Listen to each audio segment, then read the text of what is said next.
The crib stood empty in the pale moonlight. Sarah Mitchell traced her fingers along its wooden rail, feeling each groove and notch as if they might speak to her, might tell her where Emma had gone. The bedroom was exactly as it had been that night in March 1994, the pale yellow walls, the mobile of smiling moons and stars, the small stuffed rabbit that Emma had clutched as she fell asleep. "David," she called, her voice catching. "David, I can't do this anymore."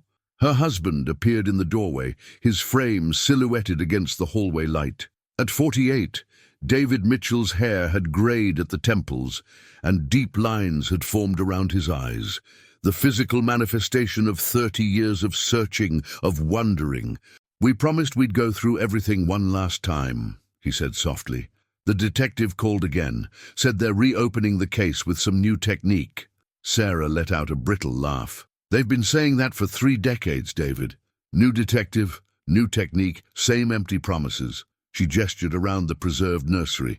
"Meanwhile, we're living in a museum to our own heartbreak." Outside, a spring storm was gathering over their modest Columbus suburb. The same Ohio sky that had hung over them that fateful night in 1994 when they'd put 6-month-old Emma to bed, checked on her at midnight, and then discovered her missing at 2:17 a.m. No signs of forced entry, no witnesses, nothing but an empty crib and a baby monitor that had somehow been switched off. David crossed the room and wrapped his arms around his wife. At 52, Sarah's honey-blonde hair had dulled, but her eyes still held the fierce determination that had carried her through the darkest days of their lives. "One more box," he whispered into her hair. "Just the one the police returned last year." Sarah nodded against his chest. "One more box. Then maybe they could finally transform this shrine into something else. A guest room, perhaps, or the home office they'd been discussing. Anything but this suspended moment of grief." In the living room, the cardboard box sat on their coffee table. Inside were items the police had collected from Emma's room. A pacifier, a small blanket, several photographs they'd provided for the investigation, and a journal Sarah had kept during her pregnancy and the first months of Emma's life. "I can't believe they held on to this stuff for so long," David said, carefully lifting out the journal. "Half the detectives who worked our case are retired or dead now." Sarah took the journal, running her hands over its worn cover. "I haven't read this since before." Before had become their shorthand. Before the disappearance. Before their lives had split into 2 distinct chapters, the time when they had their daughter and everything that came after. As she opened the journal, something fluttered to the floor. A business card. Detective James Harmon, Columbus Police Department, Cold Case Unit. On the back, scrawled in hurried handwriting, "Call me, new lead." "When did this come in?" Sarah asked, showing David the card. "Must have been in there when they returned the box," David replied, frowning. "Last spring." Sarah felt a familiar surge of anger. How many leads had fizzled out over the years? How many tips had led nowhere? The early days had been a blur of search parties, news cameras and police interviews. They'd appeared on national television, pleading for their baby's return. For months, they'd jumped at every phone call, hoping it might bring Emma back to them. But as weeks turned to months, and months to years, the media attention faded. Their story became a cautionary tale, a tragic local legend, and they had been left to somehow build a life around a wound that refused to heal. "I'm calling," Sarah said decisively, reaching for her phone. "And if this is another dead end, I swear I'm finally donating all of this. We need to live, David." The detective answered on the 3rd ring. His voice was gruff, no nonsense. "Harmon, this is Sarah Mitchell. You left your card with some of our daughter's belongings?" "About Emma?" A pause. "Mrs. Mitchell, yes, I've been trying to reach you." "We just found your card," Sarah explained, a strange tension building in her chest. There was something in his voice, a careful restraint that felt different from the practiced sympathy they usually received. "There's been a development," Harmon said. "I'd rather discuss this in person. Could you and your husband come to the station tomorrow morning?" Sarah locked eyes with David, who had moved closer to hear the conversation. "What kind of development?" A DNA match, Harmon replied, through one of those ancestry websites. I'd rather not say more over the phone. After arranging a meeting for 9 a.m. the next day, Sarah set down her phone with trembling hands. A DNA match, she whispered. David, do you think... He shook his head, cutting her off gently. Let's not go there yet. We've been down this road before. They had. 7 years after Emma's disappearance, police had found a girl in Kentucky who matched Emma's age and description. For 3 agonizing days, Sarah and David had waited for DNA results, only to have their hopes crushed once again. That night, Sarah couldn't sleep. She lay awake, staring at the ceiling, listening to David's steady breathing beside her. Eventually, she slipped out of bed and padded down the hall to Emma's room. She settled into the rocking chair by the window and opened her old journal. The first entry was dated September 3rd, 1992. "We're pregnant," David cried when I showed him the test. I've never seen him like that before. Already planning the nursery, already talking about college funds, already in love with someone we haven't even met. Sarah read through the night, tracing the journey of her pregnancy, the small details she'd forgotten, the way Emma had hiccuped constantly in the womb, how she'd craved peanut butter and pickle sandwiches, the moment they'd decided on the name Emma Grace Mitchell. The final entry was dated March 14th, 1994, just 1 day before the disappearance. Emma smiled at me today. A real smile, not just gas like the books say. She knew me. She looked right into my eyes and smiled like we share the greatest secret in the world. I can't wait to find out what that secret is. Sarah closed the journal as the first light of dawn crept through the blinds. Whatever news awaited them at the police station, she knew one thing for certain. That secret, the one she'd imagined sharing with her daughter, had never been revealed. That future had been stolen. And no DNA match, no revelation, could ever give back those 30 lost years. The police station hadn't changed much in 3 decades. The same fluorescent lights buzzed overhead as Detective Harmon led them to a small conference room. He was younger than Sarah had expected, probably in his mid-40s, with close-cropped salt and pepper hair and the watchful eyes of someone who had seen too much. "Thank you for coming in," he began, setting a folder on the table between them. "As I mentioned on the phone, we've had a development in Emma's case." Sarah reached for David's hand under the table, squeezing it tightly. "A woman in Pennsylvania submitted her DNA to an ancestry website," Harmon continued. "The system flagged a close genetic match to the DNA sample we have on file for Emma, taken from her hairbrush and other items from your home." "Pennsylvania?" David asked, his voice hoarse. "That's not far." "No," Harmon agreed. "It's not. The woman's name is Madison Turner. She's 30 years old." The math hit Sarah like a physical blow. 30 years, the exact age Emma would be now. "Are you saying—" she began, unable to finish the sentence. "We've made contact with Ms. Turner," Harmon said carefully. "She was raised by a couple named Robert and Judith Turner in a small town near Pittsburgh. They told her she was adopted." "But she wasn't," David said flatly. It wasn't a question. Harmon's expression confirmed what they already knew. "No, we've obtained a sample directly from Ms. Turner and run our own tests. The DNA is conclusive. She is your biological daughter, Emma Mitchell." Sarah felt the room tilt. 30 years of wondering, of imagining every possible scenario, from the merciful to the unthinkable. And now this. Emma was alive. She had been living just a few hours away all this time. "Does she know?" Sarah managed to ask. "About us? About what happened?" "We've informed her of the basics," Harmon replied, "that she was reported missing as an infant and that her biological parents have been searching for her. She was understandably shocked. The Turners claim they adopted her through a private arrangement, but their story isn't holding up under questioning."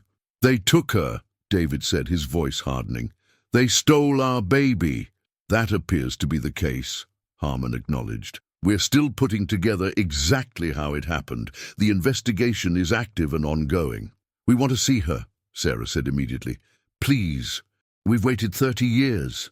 Harmon hesitated, then nodded. She's agreed to meet you, but I should prepare you. This is complicated for her. The Turners are the only parents she's ever known. Whatever their crimes, they raised her, loved her. When? David asked, ignoring the rest. When can we see her? She's here, Harmon said simply. In another room. She came in this morning. Said she couldn't wait either.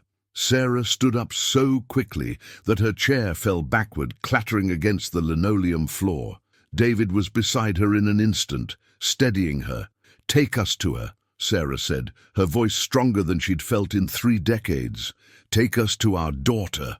As Harmon led them down the hallway, Sarah felt as though she were moving through a dream. Each step brought them closer to the impossible, to Emma, to the baby they'd lost, to the woman she had become without them. She has your eyes, Harmon said quietly, as they paused outside a door. I noticed it right away. Then he opened the door, and 30 years of searching came to an end. Madison Turner sat perfectly still, her hands folded in her lap to hide their trembling. The small interview room at the Columbus Police Department felt like it was closing in on her. The institutional beige walls, a stark backdrop to the most surreal moment of her life. Her dark blonde hair was pulled back in a loose ponytail, and she wore minimal makeup. She hadn't known how to prepare for meeting the parents she never knew she had. 3 days ago, her life had made sense. She was Madison Turner, only child of Robert and Judith Turner, elementary school teacher in Greensburg, Pennsylvania, recently engaged to her boyfriend of 4 years.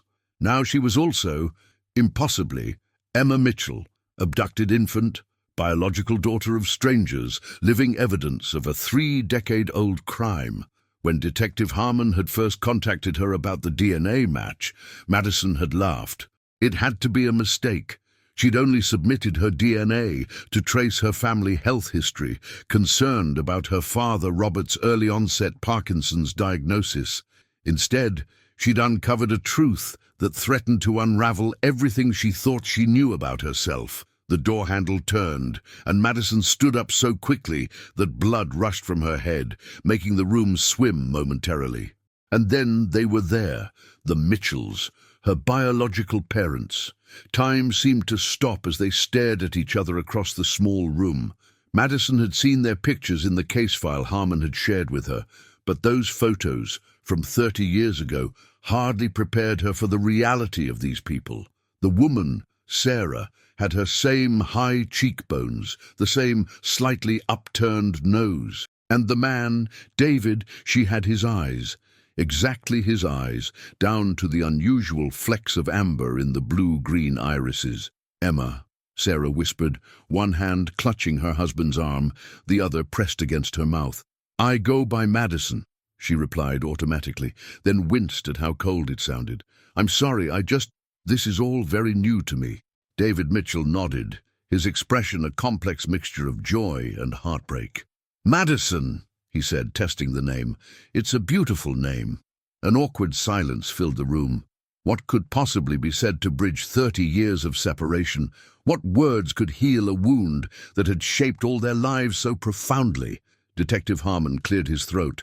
Why don't you all sit down? Take your time. They arranged themselves around the small table, Madison on one side, the Mitchells on the other. It felt like a job interview or a police interrogation, formally facing each other across the laminate surface. Would it be okay if I asked some questions? Madison began hesitantly. I've been trying to make sense of all this. Of course, Sarah said quickly. Anything. We want to tell you everything. Madison took a deep breath. What was I like? As a baby, I mean. The question seemed to catch Sarah off guard. Her eyes filled with tears, but she smiled through them. You were such a happy baby, always smiling, hardly ever cried. You loved music. Any time the radio came on, you'd bounce up and down in your bouncer. And you had this stuffed rabbit that you couldn't sleep without.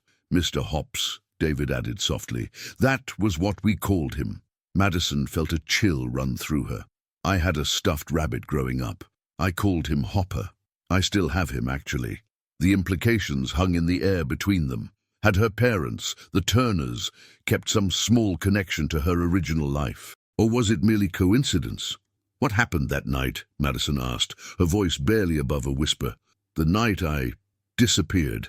Sarah and David exchanged a glance, and it was David who spoke. It was March 15th, 1994. We put you to bed around 7:30, as usual. Sarah checked on you around midnight. You were sleeping peacefully. When she went in at about 2:15 in the morning, the crib was empty. The baby monitor had been turned off. There was no sign of forced entry, no evidence of what happened. You were just gone. Madison felt dizzy trying to imagine it. And the Turners. What do you know about them? Detective Harmon interjected. We're still investigating, but we've established that Robert Turner worked for a home security company in the Columbus area in 1994. He installed systems which gave him access to homes and knowledge of their layouts and security vulnerabilities. He installed our system, Sarah said quietly, about 3 weeks before Emma disappeared. Madison felt her stomach lurch. Are you saying he targeted you specifically, planned it? We don't have all the answers yet, Harmon said. We've interviewed the Turners. They claim they adopted you through a private arrangement with a woman who said she was your mother and couldn't care for you. They say they had no knowledge of any kidnapping. That's a lie, David said, his voice tight with anger. They had to know. Madison looked down at her hands. They were good parents, she said softly. They loved me. I can't reconcile that with what you're telling me. Sarah reached across the table, her hand stopping short of touching Madison's. We don't doubt they loved you. We're grateful you were loved and cared for. But they stole you from us. They stole 30 years we should have had together. Madison nodded, unable to speak around the lump in her throat.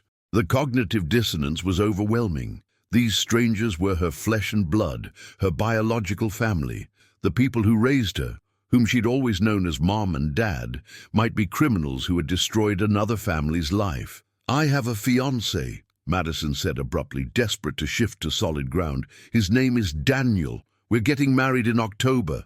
Sarah's face lit up. October? That's wonderful.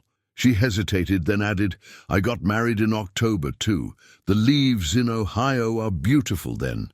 In Pennsylvania, too, Madison replied, a small smile breaking through. David leaned forward, his expression earnest. Madison, we don't want to disrupt your life. We understand this is overwhelming. We've waited 30 years. We can take this as slowly as you need. Are they going to be arrested? Madison asked, turning to Detective Harmon. The Turners? Harmon's expression was carefully neutral. The investigation is ongoing. The statute of limitations doesn't expire for kidnapping. If we determine they knowingly abducted you, then yes, they will face charges. The reality of the situation hit Madison anew. Her parents, the people who had packed her lunches, attended her school plays, nursed her through childhood illnesses, celebrated her college graduation, might go to prison because of her, because she had wanted to know more about her family medical history. I need to see them, Madison said suddenly, standing up. I need to talk to my parents. She saw the flash of pain cross Sarah Mitchell's face at the word parents and felt a stab of guilt. I'm sorry, I didn't mean... It's okay, Sarah said quickly. We understand. The Turners are being questioned at their hotel, Harmon explained. They came to Columbus voluntarily when we contacted them. I can arrange for you to see them. Madison nodded gratefully. And then... Maybe we could talk more, she said to the Mitchells. I have so many more questions. We'll be here, David assured her, for as long as you need. As Detective Harmon led Madison out, she glanced back at the Mitchells, her biological parents, still sitting side by side at the table. They looked small somehow, diminished by years of grief, yet illuminated by newfound hope. Madison felt the weight of their expectations, their love, their loss. How could she possibly fulfill the dream they'd held onto for 3 decades? How could she be both Madison Turner and Emma Mitchell? The hotel where the Turners were staying was only a few blocks from the police station. Detective Harmon drove Madison there in silence, respecting her need to process. As they pulled into the parking lot, he turned to her. You should know they've been advised to get lawyers, he said gently, and they should be speaking with them before talking to anyone else, including you. They won't need lawyers with me, Madison replied, her voice flat. Madison, Harmon said carefully, they're suspects in a kidnapping investigation. Whatever your feelings, that's the reality of the situation. She nodded mutely and got out of the car. The hotel was a modest chain establishment, its lobby bland and forgettable. Detective Harmon spoke briefly with another officer stationed in the hallway, then knocked on a door. Her father opened it, Robert Turner, now 63, his once robust frame diminished by Parkinson's disease. His eyes widened at the sight of her. "Maddie," he breathed, reaching for her. She stepped into his embrace automatically, the familiar scent of his aftershave momentarily transporting her back to simpler times. Over his shoulder, she saw her mother rise from a chair by the window, Judith Turner, 61. Her short brown hair neatly styled as always, her eyes red-rimmed from crying. "Oh, thank God you're here," Judith said, hurrying toward them. "They've been saying such terrible things, Maddie, such awful accusations." Madison pulled back from her father's embrace and looked between them, the only parents she'd ever known, the faces that had defined home and safety throughout her life. Now she searched those familiar features for signs of deception, for evidence that they could have committed the unthinkable crime they were accused of. "Did you know?" she asked simply, her voice barely audible. "Did you know I was stolen?" Robert's face crumpled. "Maddie, no, we would never—" "Let's sit down," Judith interrupted, guiding Madison to the small sofa in the hotel room. "We need to explain." Detective Harmon remained by the door, a silent observer. Madison was grateful for his presence. It anchored this surreal conversation in official reality. "We couldn't have children," Judith began, clasping Madison's hand between both of hers. "We tried for years, fertility treatments, specialists, everything. Nothing worked. We were on adoption waiting lists," Robert continued, lowering himself carefully into a chair opposite them, his hands trembling slightly from his disease. "But we were older, and the waiting periods were so long, we'd almost given up hope. Then Robert met a woman through his work," Judith said. "She was young, in her early 20s. She said she was pregnant and couldn't keep the baby. Said the father was out of the picture, that she had no family support. Her name was Lisa," Robert added. "Lisa Grayson. At least that's what she told us." Madison looked between them. "And you believed her?" "She showed us ultrasound pictures," Judith insisted. "She had documents, a birth certificate later, medical records. We paid her medical expenses, helped her find an apartment. It was a private adoption, but we thought everything was legal." "Did you ever meet with a lawyer? Sign official adoption papers?" Harmon asked from the doorway. Robert shook his head slowly.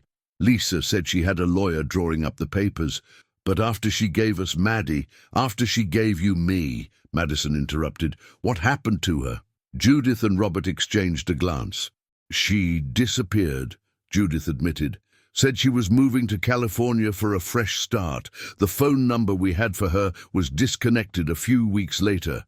"And that didn't seem suspicious to you?" Madison pressed, her voice rising.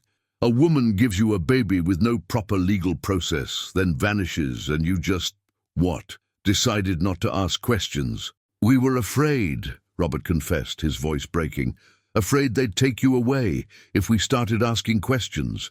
We'd already fallen in love with you, Maddie. You were our daughter. We couldn't bear to lose you. So you created a false birth certificate," Harmon said. "Claimed Mrs. Turner had given birth while visiting relatives in Michigan." "We did what we thought we had to do to protect our family," Robert insisted. "We never knew. We never imagined. You installed their security system," Madison said suddenly, the pieces falling into place. "The Mitchells. You were in their home. You saw their baby, me." "What? No." Robert looked genuinely confused. "I installed dozens of systems every month. I don't remember any Mitchells." "Mr. Turner worked for Secure Home Systems in 1994, Harmon said. "Company records confirm he installed the system in the Mitchell home 3 weeks before the abduction." "That doesn't mean anything," Judith protested. "Robert wouldn't steal a child. We're not criminals." Madison stood up abruptly, needing space. "If what you're saying is true, if there really was a woman named Lisa Grayson, then she took me from the Mitchells and sold me to you. Or she doesn't exist at all." Harmon suggested quietly.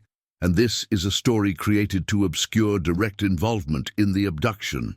She existed, Robert insisted. We have pictures with her. We have the receipts from her medical bills. Madison turned to him, suddenly remembering something. The rabbit, she said. Mr. Hopper, did Lisa give him to you too? Judith and Robert exchanged another look, this one laden with unmistakable guilt. It was in the bag with your things, Judith admitted softly. When Lisa brought you to us, there were a few clothes, some bottles, and the rabbit. You loved that rabbit so much we could never take it away. Madison felt the room spin. That stuffed rabbit had been her connection to her first family, her true origins, a thread connecting Madison Turner back to Emma Mitchell, even when she had no knowledge of who Emma was. I need to go, she said suddenly. I can't. I need time to think. Maddie, please. Robert reached for her hand. We're still your parents. We raised you, loved you. While another family searched for me for 30 years, Madison cut him off, while they kept my nursery exactly as it was the night I disappeared, hoping I'd come home someday. The devastation on Robert and Judith's faces was unbearable. Whatever they had known or not known, whatever crimes they may have committed, Madison couldn't deny that they had raised her with love, that their family, however it had been formed, had been real. I'll be in touch, she said, softening slightly. I just need time.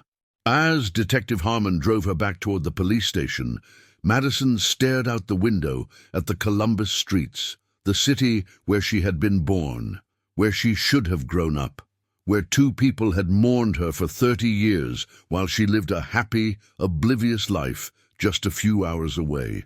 Do you think they knew? She asked Harmon finally. Do you think they really believed this Lisa person? Harmon kept his eyes on the road. People believe what they want to believe, especially when the truth is inconvenient. The investigation will determine what happened. But Madison, he glanced at her briefly, whatever their level of complicity, none of this is your fault. You're a victim in this too. Madison nodded, but she wasn't sure she believed him. She had unknowingly been the source of immeasurable pain for the Mitchells, and now, by uncovering the truth, she might destroy the lives of the people who had raised her. As the police station came into view, Madison thought about the Mitchells waiting inside. Their long vigil finally ended. They had kept faith for 30 years, preserved a room for a child who never came home, maintained hope when any reasonable person would have accepted the loss. Now that child had returned, not as the baby they had lost, but as a 30-year-old stranger with a life of her own, a woman shaped by different parents, different experiences, different love. I'm ready, Madison said, more to herself than to Harmon as they parked. I'm ready to know them. 3 weeks after the DNA revelation, Madison stood in the doorway of what should have been her childhood bedroom. The pale yellow walls, the crib that had never been dismantled, the mobile that had hung motionless for 3 decades. It was a shrine to a moment frozen in time, to a life that had been interrupted. You can come in, Sarah said gently from behind her. I know it's strange. Madison stepped into the room hesitantly, running her fingers along the changing table that still held neatly stacked baby clothes. It's like a museum, she murmured. That's what David calls it too, Sarah admitted, her voice carrying a hint of defensiveness. I know it's not normal, but taking it apart felt like giving up on you. Madison turned to face her biological mother, seeing the familiar features that now made sense, her own face reflected back with 30 additional years of grief etched into it. I understand, she said, though she wasn't sure she truly did. How could anyone understand such enduring hope in the face of overwhelming odds? The past 3 weeks had been a whirlwind of police interviews, DNA confirmations, and careful, tentative steps toward building relationships with the Mitchells. Madison had taken a leave of absence from her teaching job, explaining to her principal that a family emergency required her presence in Ohio. It wasn't untrue, just incomplete, like so much of her life now felt. Daniel's flying in tomorrow, Madison said, referring to her fiancé. He wants to meet you both. Sarah's face brightened. We can't wait to meet him. David's already planning to grill steaks. She hesitated, then added, "We'd like to come to the wedding, if that's not too much. We don't have to—" "I want you there," Madison assured her, surprising herself with how much she meant it. "It wouldn't be right without you." The moment was interrupted by the sound of the front door opening, followed by David's voice calling out, "I'm home! And I brought lunch from that Italian place you mentioned, Madison." As they moved toward the kitchen, Madison felt the now familiar sense of dissonance, the strangeness of being in this house that should have been her home, with these people who should have raised her. Everything was simultaneously foreign and somehow right, a homecoming to a place she'd never been.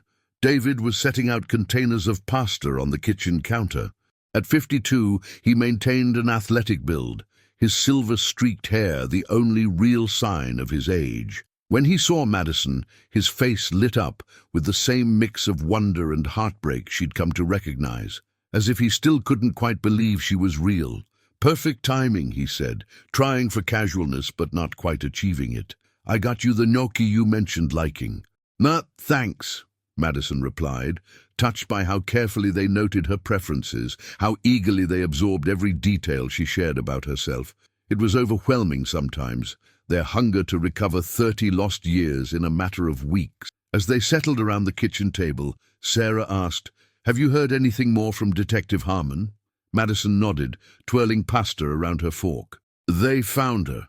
Lisa Grayson, the woman the Turners claim gave me to them." David set down his fork with a clatter. "What? When?" "Yesterday," Madison replied. "Harmon called this morning. She lives in Cincinnati now under a different name. Married, 3 kids. "And," Sarah prompted, her knuckles white around her water glass, "she confirms the Turners' story, at least partly. Says she was young and desperate for money. Claims a man paid her $10,000 to help him get a baby for a wealthy couple who couldn't conceive." "What man?" David demanded. "Who was he?" Madison shook her head. "She says she never knew his real name. Called himself John, middle-aged, ordinary-looking. She never met the couple who wanted the baby, the Turners, just this middleman."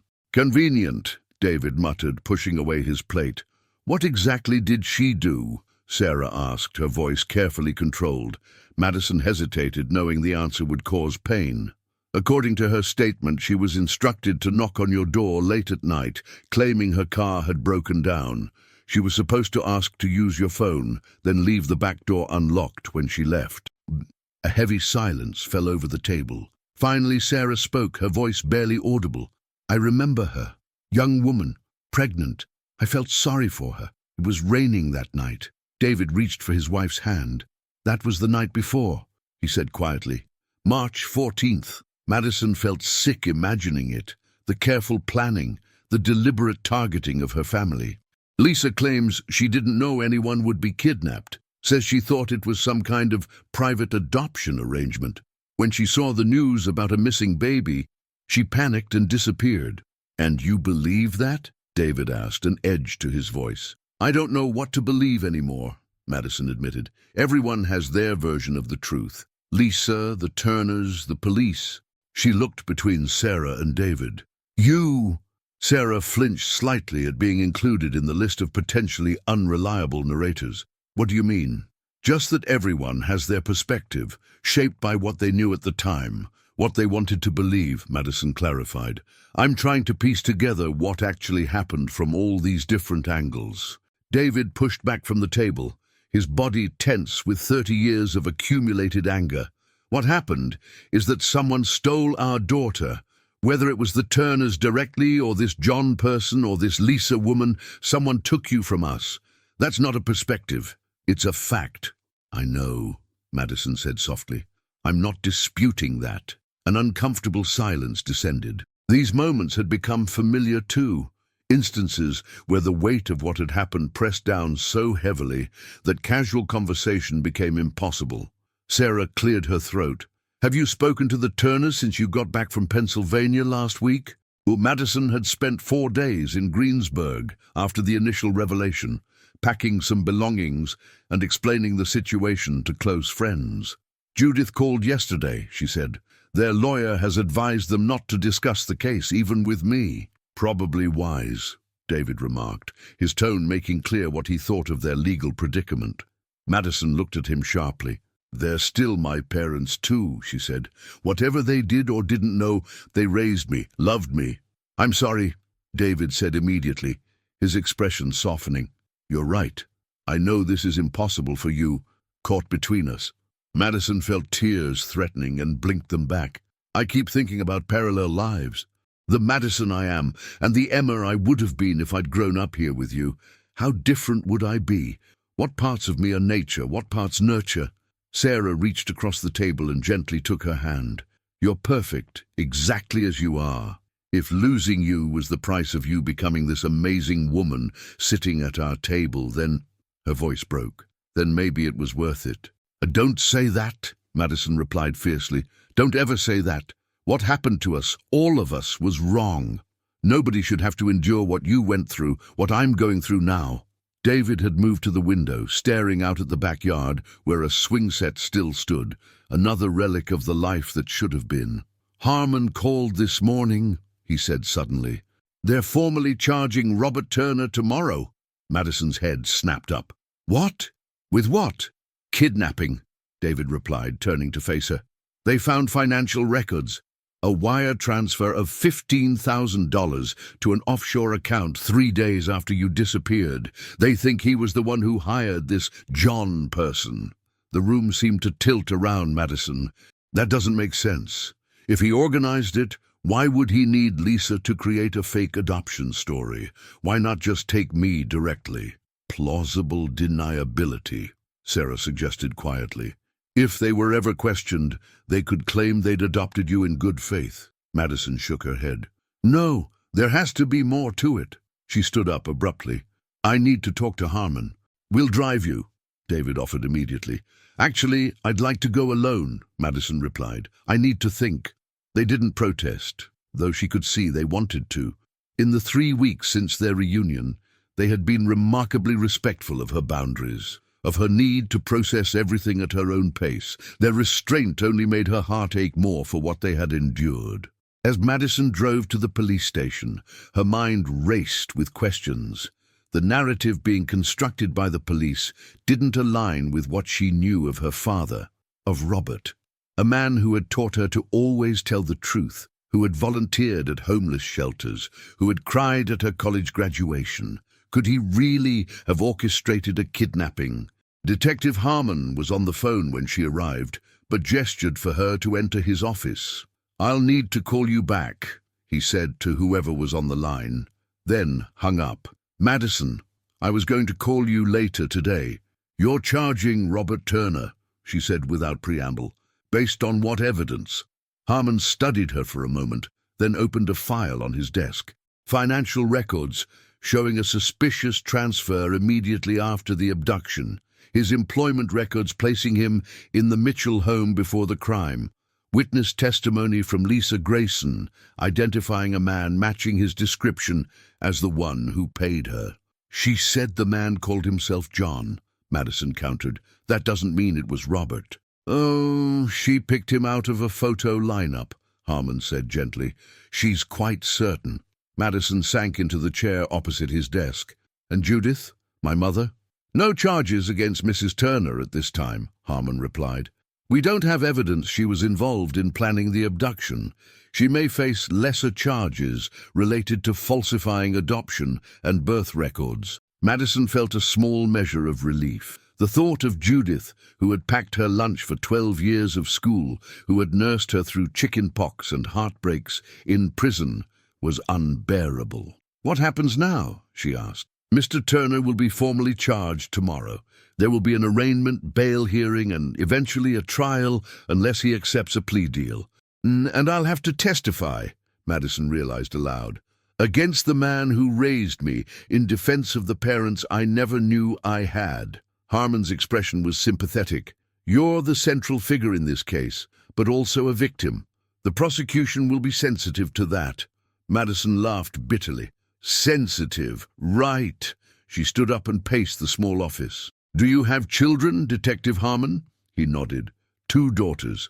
Then imagine one of them coming to you 30 years from now and telling you that you're not really her father. that everything you built together was based on a lie, that you're going to prison for loving her. She stopped pacing and looked at him directly. How is anyone supposed to navigate this? No, one day at a time, Harmon replied simply. There's no playbook for what you're going through, Madison. All you can do is be honest, with the Mitchells, with the Turners, with yourself. As she left the police station, Madison found herself driving not back to the Mitchell house, but to a small park nearby. She needed space to think, away from the competing gravitational pulls of her two families. The park was quiet in the late afternoon, just a few mothers with young children at the playground. Madison sat on a bench, watching a little girl being pushed on a swing by her mother, their laughter carrying across the open space. Her phone buzzed with a text message from Daniel. Packed and ready for tomorrow. How are you holding up? Love you. Madison smiled at his message. Daniel had been her rock through this ordeal, listening without judgment, supporting without pressuring. Hanging in there, she replied. Can't wait to see you. So much to talk about. She scrolled through her recent calls and paused on Judith's number. Against her better judgment, and probably against what any lawyer would advise, she hit the call button. Judith answered immediately. Maddie, is everything okay? They're charging Dad tomorrow, Madison said, her voice catching. Did you know? A pause. His lawyer called an hour ago. Robert he's devastated, Maddie. Did he do it? Madison asked bluntly. Did he arrange my kidnapping? No. Judith's denial was immediate and vehement. Absolutely not. This is all a terrible mistake. That woman, Lisa, she's lying to save herself. Then explain the money transfer, Madison pressed. $15,000, Mom, right after I disappeared. Another pause, longer this time. I don't know about any transfer, Judith said finally, her voice smaller. Robert handled our finances. The uncertainty in her mother's voice sent a chill through Madison. Mom, she said carefully, if there's anything you haven't told the police, anything at all, you need to come forward now before this gets worse.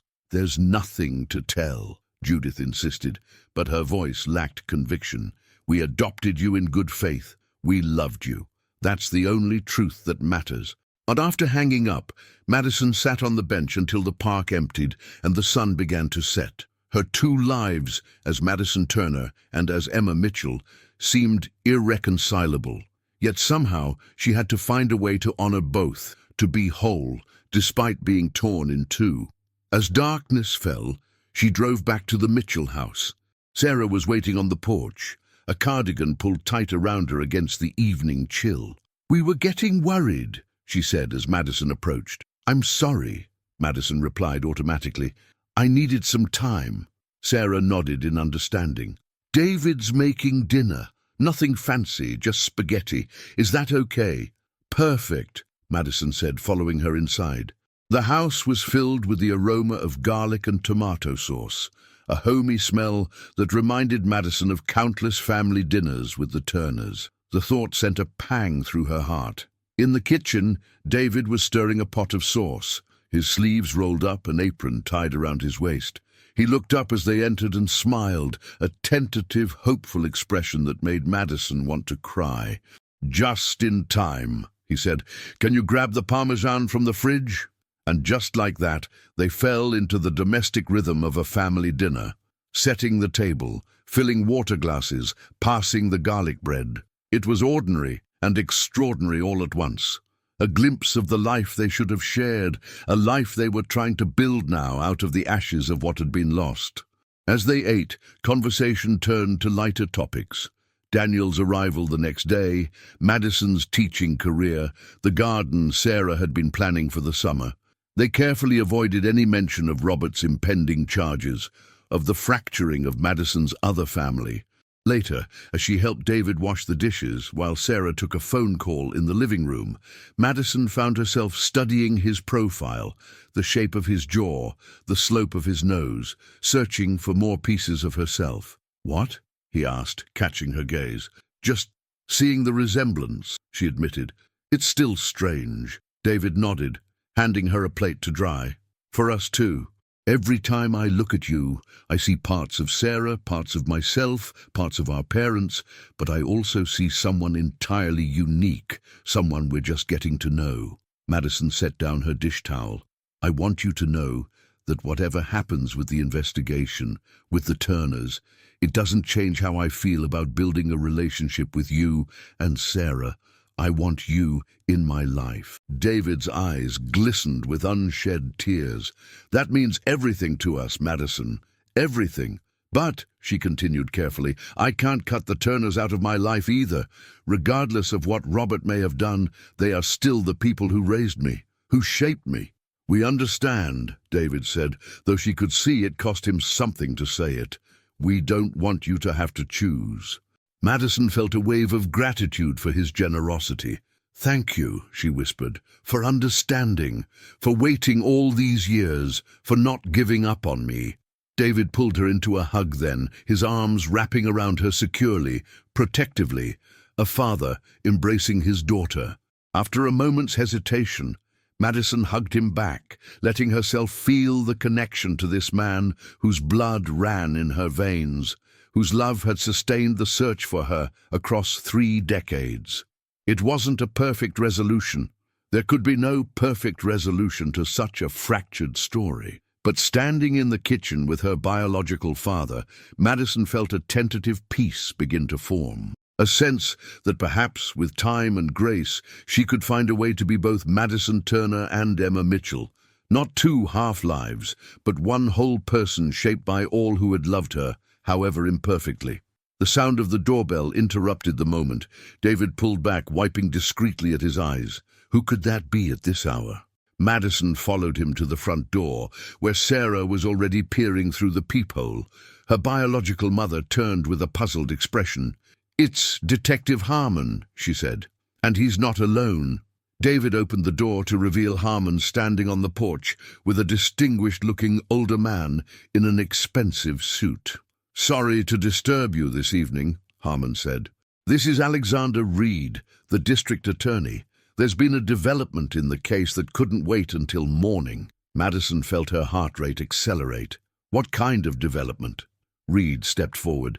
"Ms. Turner, Mr. and Mrs. Mitchell, I'm afraid we have new information that changes everything we thought we knew about this case." "Perhaps we should sit down," District Attorney Alexander Reed suggested, his voice carrying the practiced gravity of a man accustomed to delivering life-altering news. The 5 of them settled in the Mitchells' living room.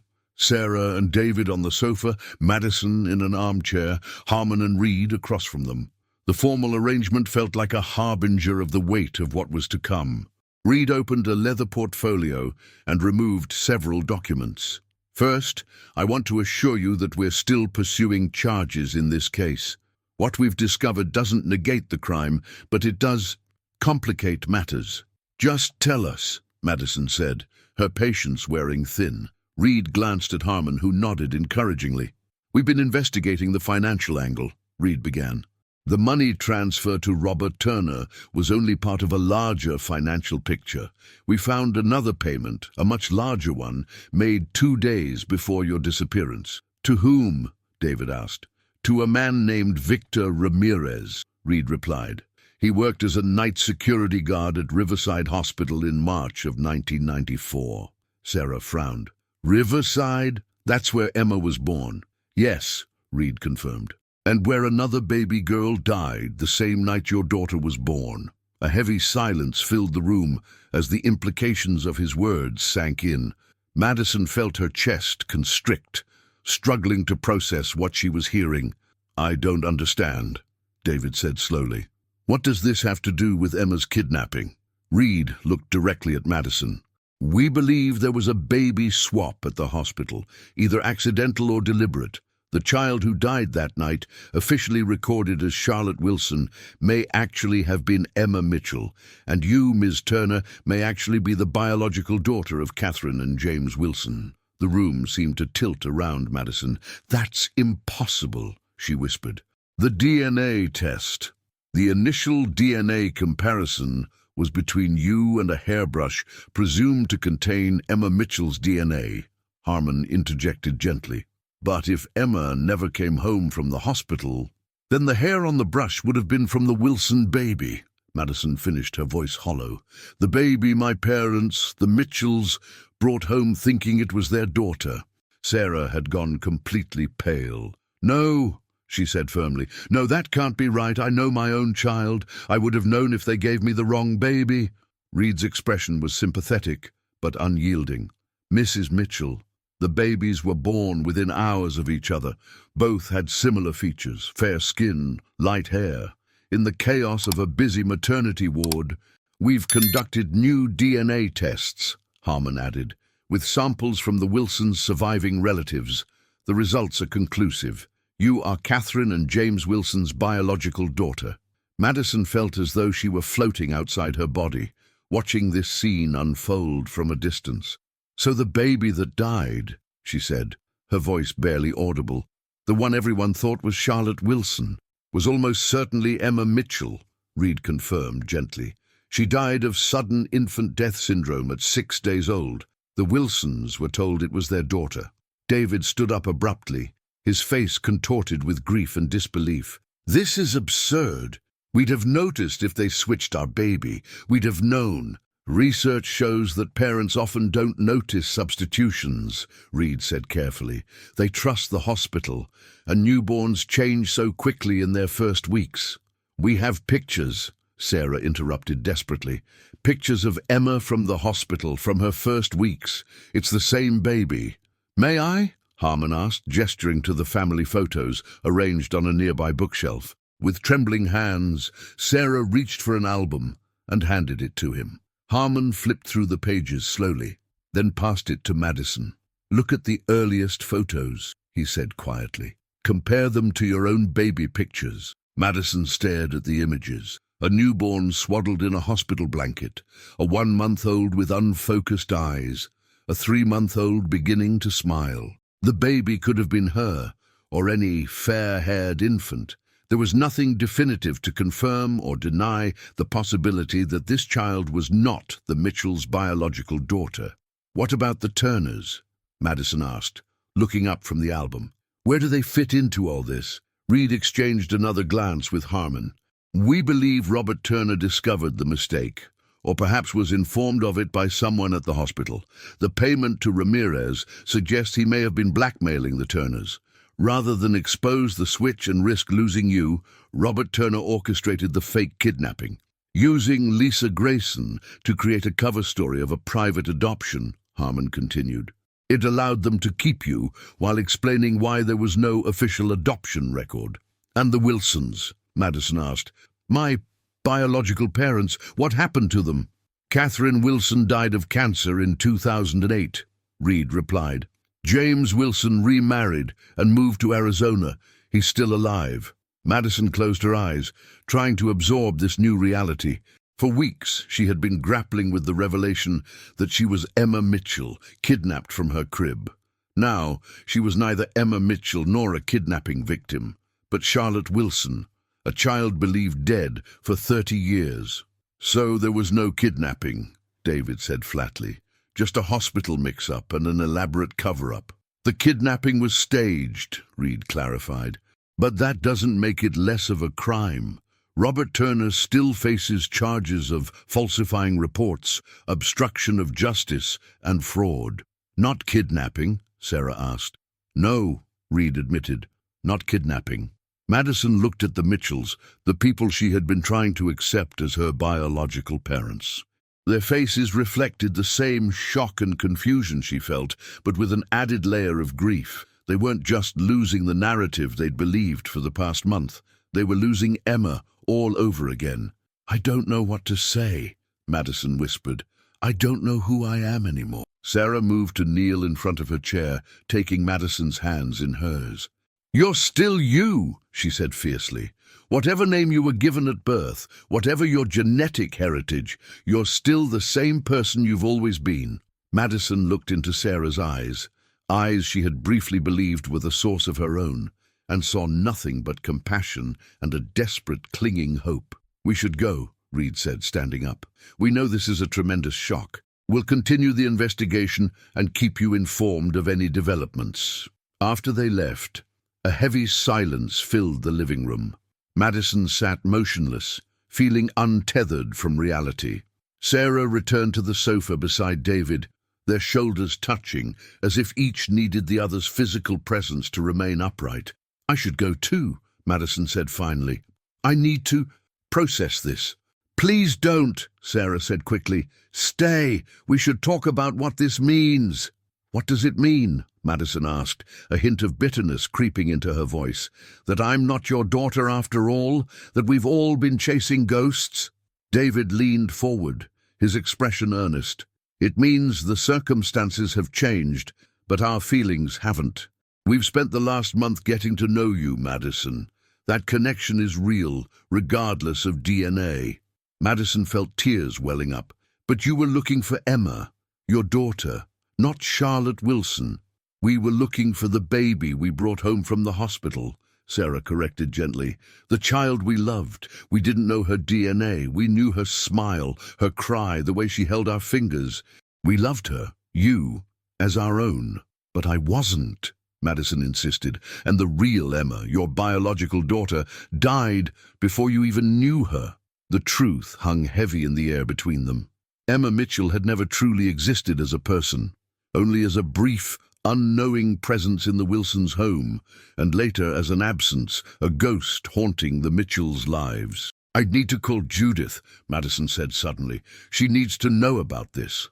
Neither Mitchell objected. David silently handed her his phone, and Madison stepped into the kitchen for privacy. Her fingers trembled as she dialed the number. Judith answered immediately. "David, is Madison—" "It's me, Mom," Madison interrupted. "I'm using David's phone. There's been a development in the case. You and Dad need to know." As succinctly as possible, Madison explained what the district attorney had revealed. There was silence on the other end when she finished, then a soft, shuddering breath. "All these years," Judith whispered. "All these years your father carried this secret." "You didn't know?" Madison asked. "No," Judith replied, her voice gaining strength with certainty. "No, I swear I didn't. But it explains so much: his panic whenever anyone suggested genetic testing, his resistance to your search for medical history." "They're still charging him," Madison said. "Not with kidnapping, but with other crimes." "I understand," Judith said quietly. "He needs to answer for what he did." "But Madison, Maddie, you have to know, whatever mistakes we made, however this began, we loved you with our whole hearts. You are our daughter." "I know," Madison whispered. "I love you too." After hanging up, Madison returned to the living room, where Sarah and David waited in silence. They looked up expectantly as she entered. "Judith didn't know," Madison told them, "about the hospital switch or the fake kidnapping. All this time Robert was carrying this secret alone." David shook his head in disbelief. Why not just tell the truth when the mistake was discovered? Why create this elaborate fiction? "Fear, maybe," Madison suggested. "Fear of losing me, or fear of legal consequences." "And now there are consequences anyway," Sarah observed. "For everyone." Madison nodded, sinking back into her chair. "I need to tell Daniel," she realized aloud, "before he arrives tomorrow, and I need to contact James Wilson, my biological father." "We'll help you," Sarah offered immediately. "However we can." Madison studied them, these people who had spent 30 years searching for a child who had died before they even knew her, who had transformed their grief into a relentless hope that had defined their lives, who had opened their hearts to her, believing she was their long-lost daughter, only to learn she was someone else entirely. "Why would you want to help me?" she asked softly. "I'm not who you thought I was. I'm not Emma." David leaned forward, his expression intense. "Madison, listen to me. For 30 years, we've lived with an absence, a void where our child should have been. Meeting you began to fill that void, not because of DNA, but because of who you are, your kindness, your strength, your heart. The truth is," Sarah added, her voice breaking, "we've fallen in love with you for yourself, not for who we thought you were. If you'll let us, we still want to be part of your life." Madison felt tears spill down her cheeks. I don't know how any of this works, she admitted. I don't know how to have 3 sets of parents, how to honor all these connections. We'll figure it out together, David promised. One day at a time. The next morning, Madison stood in the terminal at Columbus Airport, waiting for Daniel's flight to arrive. She had barely slept, her mind racing with the implications of everything she had learned. Who was she now? Madison Turner? Charlotte Wilson? Some complex amalgamation of identities and histories? When Daniel emerged from the gate, his familiar face a beacon in the crowd, Madison felt a surge of relief. Here was someone who knew her, truly knew her, separate from all these tangled narratives. He dropped his carry-on bag and wrapped her in a tight embrace. "Hey," he murmured against her hair. "How are you holding up?" Madison pulled back to look at him, this man who had proposed to her in a world that now seemed impossibly distant and simple. "It's complicated," she said with a weak smile, "even more complicated than before." As they walked to the car, Madison explained the latest revelations. Daniel listened without interrupting, his expression shifting from confusion to shock to sympathy. "So, you're not Emma Mitchell," he said finally as they reached the parking lot. "You're Charlotte Wilson. Genetically speaking," Madison confirmed, "but I've never been either of those people. I've always been Madison Turner." Daniel nodded thoughtfully. "And the Mitchells, how are they taking it?" "Better than I would have expected," Madison admitted. "They still want to know me, to be part of my life. They've spent so long hoping. I think they're just grateful to have someone to love, even if I'm not who they thought I was." "And what do you want?" Daniel asked gently. "After all this, what feels right to you?" Madison unlocked the car and leaned against it, considering his question. "I want to know the truth, all of it. I want to meet James Wilson, to learn about Catherine, to understand my genetic heritage." She took a deep breath. "But I also want to keep building relationships with the Mitchells. Their grief is real, Daniel. The loss they endured was real.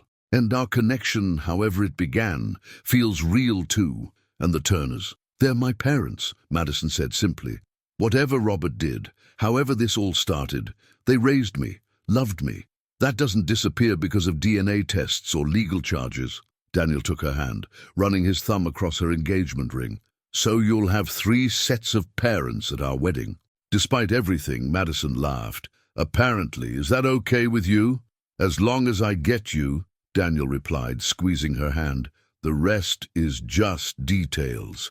2 months later, on a bright Saturday afternoon, Madison sat in a quiet room at the Columbus courthouse. Across from her, separated by a table and accompanied by his lawyer, was Robert Turner. At 63, diminished by Parkinson's disease and the stress of legal proceedings, he looked far older than his years.